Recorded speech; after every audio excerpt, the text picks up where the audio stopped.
And what's up, everybody? I'm back with another video game review, and today we are reviewing Lego Lord of the Rings, released in, I don't know what year it was released, but I played it on the Wii.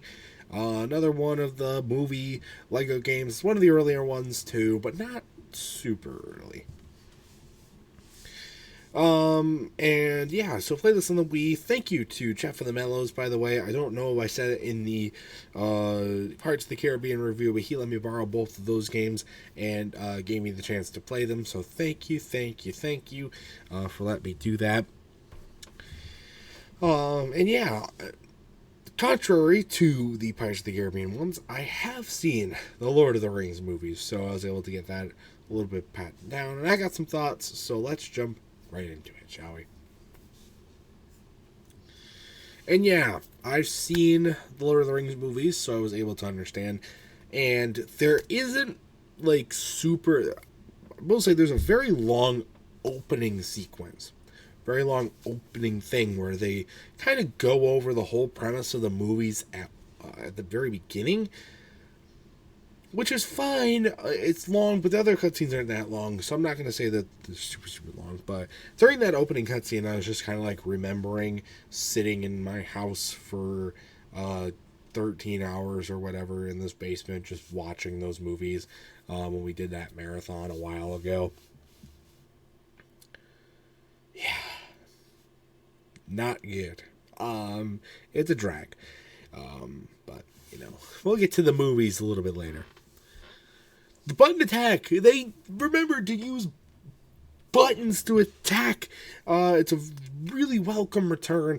It was just, more Pirates of the Caribbean was the only one where they used the motion controls. And yet still, it was so refreshing to come back to the button controls. It was so good.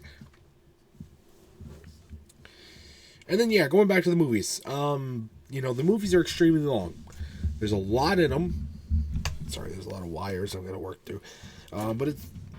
So, of course, for a Lego game, Lego games aren't that long, right?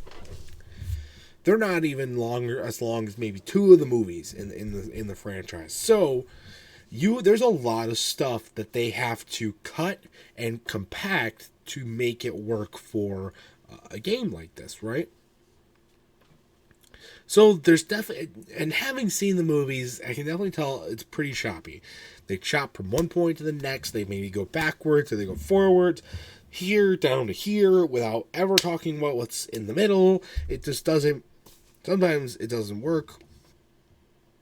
It's explainable because, like I said, you can't work 13 hours worth of movie into a 6 or 7 hour long game, and that's a little high for a Lego game as well, even. So that's, you gotta cut, you gotta compact, and stuff like that. But fans of the movies, or even if you've just seen them, you'll notice that, yeah, it's not gonna be super faithful. However, even with me not being a huge fan of the movies, the game was still a lot of fun to play because it is a Lego game. You would expect it to be very good to play. And they did a really good job with a lot of the humor and stuff like that in the game, which is good. You want that. You want, it's a Lego game. You gotta expect humor, and you gotta want it. So it's good. Some of the levels seem to have a lot of too much in them. A lot of them felt a little dragged out sometimes. Maybe a little bit too much content, especially when they go back and forth between separate things during the game. Some of the levels, like one point maybe there's a fight, but you're doing a stealth mission with somebody else, and stuff like that. So yeah, that can be a little bit long. But again, they have a lot to pack into this game, so it does make sense, and I can see why. One little other gripe that I have about this game is that you have to store something before being able to use it. You can't just pick it up and use it, which is annoying. It is nice to have an inventory to have your stuff in the game, which is something that's not very common in Lego games, at least the ones that I've played. But could you not, like, just pick up the item and then put it in your inventory? Couldn't it just default into your inventory? Why do you have to place it yourself? It just seems like a very unnecessary task to do. It just doesn't. Why would you have that?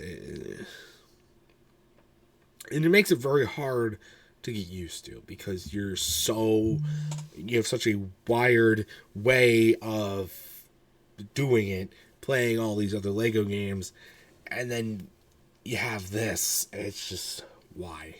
I feel like it could have been so much better utilized, especially in a game like this. So that's really all that I had. I mean, it's not a Lego game. I mean, it's great. The Lego games are always a lot of fun for me to play.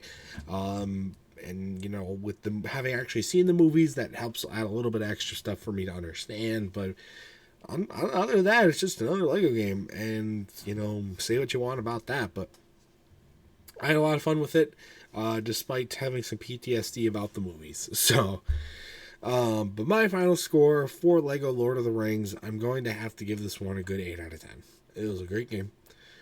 Lego games are always really, really good, and never will complain about one. So, unless it's Bionicle, then I will complain. But that's something I've already talked about. So, anyways, that's going to do it for this review. If you've ever played Lego Lord of the Rings, I'd love to know your thoughts about it in the comment section down below. And that's going to do it for this video as well. So stay tuned for much more amazing content, including more game reviews and other awesome stuff. Until next time, see you guys later. Goodbye.